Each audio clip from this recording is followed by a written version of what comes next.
جو کہ جد الانبیاء ہیں۔ حضرت یوسف علیہ السلام حضرت ابراہیم علیہ السلام کے پوتے تھے، اور حضرت یوسف علیہ السلام وہ نبی علیہ السلام ہیں جن کو اللہ نے بڑے ہی حسن سے نواز رکھا تھا اور بڑی ہی خوبصورتی عطا کی تھی۔ اتنی خوبصورتی کہ مصر کی شہزادیوں نے جب دیکھا تو انہوں نے اپنی انگلیاں ہی کاٹ ڈالیں، انہیں پتہ تک نہیں چلا، اور وہ حضرت یوسف علیہ السلام کے حسن میں اس طرح مگن ہو گئیں، ان کی نظر حضرت یوسف علیہ السلام پر تھی اور انہوں نے سیب اور چھری پکڑی ہوئی تھی۔ سیب کی جگہ پر وہ اپنے ہاتھ کاٹتی رہیں، انگلیاں کاٹتی رہیں اور انہیں پتہ تک نہ چلا۔ حضرت یوسف علیہ السلام اس قدر خوبصورت تھے۔ حضرت یوسف علیہ السلام حضرت ابراہیم علیہ السلام کے پوتے جبکہ حضرت یعقوب علیہ السلام کے بیٹے تھے۔ حضرت یعقوب علیہ السلام جو کہ اللہ کے برگزیدہ نبی تھے، اور حضرت یعقوب علیہ السلام کی موت کے فرشتے یعنی حضرت عزرائیل علیہ السلام سے گہری دوستی تھی۔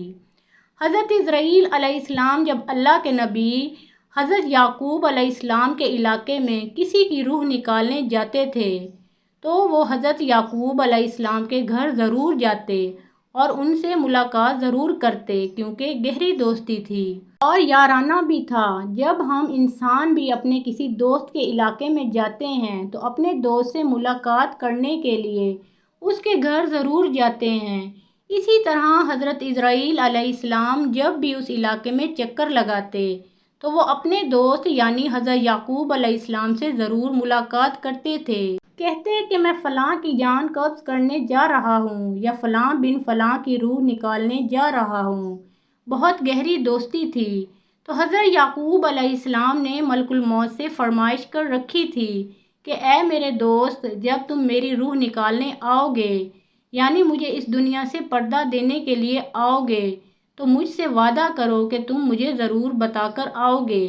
موت کے فرشتے نے اپنے دوست یعنی حضرت یعقوب علیہ السلام سے حامی بھر لی کہ جب بھی آپ علیہ السلام کی روح نکالنے آؤں گا تو پہلے آپ علیہ السلام کو اس بات سے باخبر کر دوں گا۔ دونوں دوستوں کے مابین یہ بات طے ہو گئی۔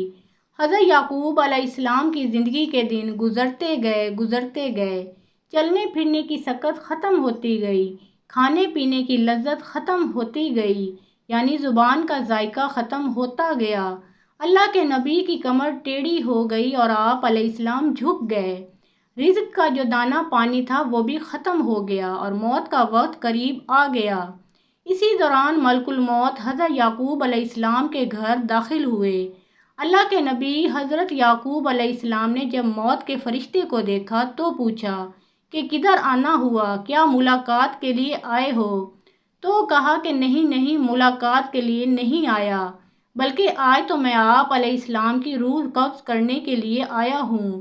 تب حضرت یعقوب علیہ السلام نے کہا کہ اے میرے دوست، ہمارے درمیان یہ بات طے ہوئی تھی کہ جب تم میری روح نکالنے آنا تو پہلے مجھے بتا کر آنا، لیکن تم نے مجھے بتایا تک نہیں۔ آپ نے میرے ساتھ یہ وعدہ کیا تھا کہ میں آنے سے پہلے بتاؤں گا، تو آپ کو اپنا وعدہ پورا کرنا چاہیے تھا۔ تب ملک الموت حضرت عزرائیل علیہ السلام نے عرض کیا کہ اے اللہ کے نبی، آپ علیہ السلام کے ساتھ میری گہری دوستی ہے اور یہ کیسے ہو سکتا ہے کہ میں آپ علیہ السلام کے ساتھ کیا ہوا اپنا وعدہ بھول جاؤں اور آپ کو نہ بتاؤں۔ اے اللہ کے نبی اور میرے پیارے دوست، میں نے آپ علیہ السلام کو ایک بار نہیں، 2 بار نہیں، بلکہ پورے 7 بار بتایا کہ میں آپ علیہ السلام کی روح قبض کرنے کے لیے آنے والا ہوں۔ پورے 7 بار آپ کو مطلع کرنے کے بعد ہی آپ کے پاس آیا ہوں۔ حضرت یعقوب علیہ السلام حیران ہوئے اور پوچھا کہ وہ کیسے؟ تو ملک الموت نے عرض کیا، اے اللہ کے نبی، کہ آپ کو یاد ہے کہ آپ کے علاقے میں نے فلاں بن فلاں کی روح نکالی تھی اور اس بوڑھے انسان کی موت کے بعد اس کی تدفین بھی آپ نے ہی اپنے ہاتھوں سے کی تھی۔ حضرت یعقوب علیہ السلام نے کہا کہ جی ہاں، مجھے یاد ہے۔ تو ملک الموت نے مزید کہا کہ آپ علیہ السلام ہی کے علاقے میں نے فلاں بن فلاں ایک بچے کی روح بھی نکالی تھی، کیا آپ علیہ السلام کو اس کے بارے میں بھی یاد ہے؟ تو حضرت یعقوب علیہ السلام نے فرمایا کہ مجھے اچھی طرح سے یاد ہے۔ تب موت کے فرشتے نے کہا کہ اے نبی، میں صرف ان کی روح قبض کرنے ہی نہیں آتا تھا بلکہ آپ علیہ السلام کو بار بار بتانے بھی آتا تھا کہ آج ان کی باری ہے، کل آپ علیہ السلام بھی تیار ہو جائیں۔ آج اس بوڑھے کی باری، آج اس بچے کی باری اور آج اس نوجوان کی باری ہے تو کل آپ علیہ السلام کی بھی باری آنے والی ہے۔ اے اللہ کے نبی، میں آپ علیہ السلام کو ایک بار نہیں بلکہ 7 بار بتا چکا ہوں۔ محترم ناظرین کرام، موت کا فرشتہ جب ہمارے ہمسائے کی روح نکالنے آتا ہے تو وہ صرف اس کی موت کا سامان لے کر نہیں آتا بلکہ ہمیں بھی بتانے آتا ہے کہ آج اس کی باری ہے، کل آپ بھی تیار ہو جائیں۔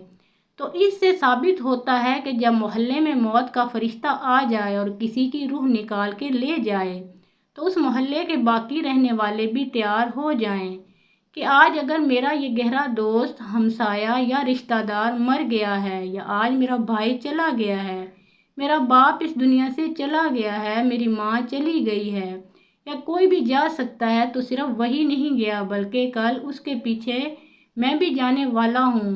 ناظرین کرام، یہ زندگی کے لمحات ہم سب زندہ لوگوں کے لیے غنیمت ہیں، اس لیے ان لمحات کو غنیمت جانو اور ضائع نہ کرو، برباد مت کرو۔ برف کی طرح یہ زندگی پگھلتی جا رہی ہے۔ ایک شخص کسی بازار سے گزرا تو اس نے دیکھا کہ ایک شخص برف بیچ رہا ہے، رو رو کے کہہ رہا ہے کہ اے دنیا والوں، میری برف پگھلتی جا رہی ہے، اسے مجھ سے خرید لو۔ میرا مال اس طرح برف کی صورت میں قطرہ قطرہ کر کے پگھلتا جا رہا ہے۔ میں ایک ایسا شخص ہوں جس کا مال پگھلتا جا رہا ہے، میری برف قطرہ قطرہ کر کے پانی بنتی جا رہی ہے، تمہیں خدا کا واسطہ ہے مجھ سے یہ برف خرید لو، کیونکہ اگر میری یہ برف ایسے ہی پگھلتی رہی تو میرا نقصان ہو جائے گا اور مجھے خسارے کا منہ دیکھنا پڑے گا۔ کسی سننے والے سمجھدار انسان نے اس کے قریب جا کر اس سے کہا کہ بھائی، جس طرح تیری کہانی ہے بالکل اسی طرح میری بھی کہانی ہے۔ برف والے شخص نے پوچھا کہ وہ کیسے؟ اس شخص نے کہا، جناب، تیری برف پگھلتی جا رہی ہے جبکہ میری قیمتی زندگی پگھلتی جا رہی ہے۔ جس طرح قطرہ قطرہ کر کے تیری برف پگھلتی چلی جا رہی ہے، اسی طرح لمحہ لمحہ کر کے میری زندگی پگھلتی چلی جا رہی ہے۔ اگر تو اپنی برف پگھلنے سے پہلے پہلے بیچ لے گا تو بدلے میں کچھ نہ کچھ پا لے گا، تو تجھے خسارے کا منہ نہیں دیکھنا پڑے گا، نقصان کا منہ نہیں دیکھنا پڑے گا اور تو فائدے میں رہے گا۔ بالکل اسی طرح مجھے بھی نقصان کا سامنا کرنا پڑے گا، یعنی اگر میں اپنی زندگی کی برف پگھلنے سے پہلے پہلے کچھ اچھے اعمال نہ کما لوں تو مجھے بھی قیامت کے دن خسارے کا سامنا کرنا پڑے گا۔ حضرت سیدنا علی المرتضیٰ شیر خدا رضی اللہ تعالیٰ عنہ نے فرمایا ہے کہ زندگی میں جب 3 علامات ظاہر ہونے لگیں، یعنی 3 نشانیاں تمہارے اندر پیدا ہو جائیں، تو سمجھ لینا کہ موت کا فرشتہ کسی بھی وقت تمہارے دروازے پر دستک دے سکتا ہے، یعنی موت قریب ہے۔ نمبر 1، جب سیاہ بال سفید ہو جائیں۔ نمبر 2، جب بدن سے توانائی ختم ہو جائے۔ نمبر 3، جب کمر جھک جائے، یعنی کمر ٹیڑھی ہو جائے، جسم میں طاقت نہ رہے، ہاتھ تو ہیں لیکن چھونے کی طاقت نہیں، پیر تو ہیں لیکن چلنے کی ہمت نہیں، کھانے پینے کا سامان تو ہے لیکن کھانے میں لذت نہیں، جیب میں پیسے ہیں لیکن بڑھاپے کا علاج نہیں، بہن بھائی بیٹا بیٹی رشتہ دار تو ہیں لیکن کھڑے ہونے اور چلنے پھرنے کا سہارا نہیں۔ جب یہ علامات ظاہر ہونے لگیں تو سمجھ لیں کہ موت قریب ہے۔ ان علامات کے ظاہر ہو جانے پر اس سے پہلے کہ موت کے آہنی ہاتھ ہمیں اپنے شکنجے میں لے لیں، ہماری روح ہمارے جسم کو چھوڑ کر خالق حقیقی کی جانب رواں دواں ہو جائے، ہمیں چاہیے کہ اللہ اور اس کے رسول صلی اللہ علیہ وآلہ وسلم کو راضی کر لیں۔